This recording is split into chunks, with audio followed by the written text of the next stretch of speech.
سلام، ان شاء الله كامل تكونوا بخير. كما وعدتكم راني حضرت لكم طاغت سيترون، يعني هذه لا طاغت بزاف سهله.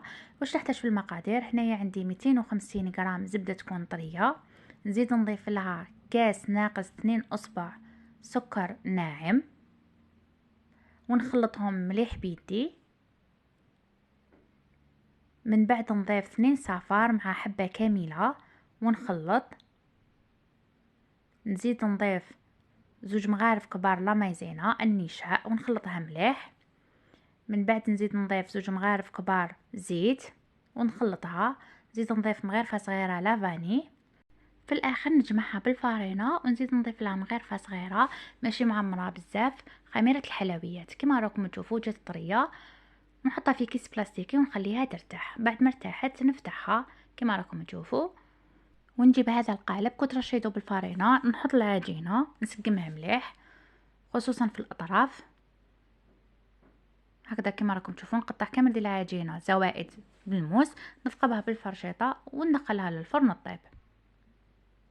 بالنسبه لكريمه الليمون هنايا عندي 2 حبات بيض كاملين و4 صفار بيض.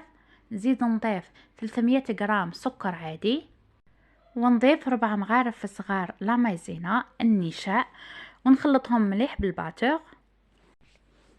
عندي لهنا عصير 3 حبات ليمون كنت سخنت هذايا العصير.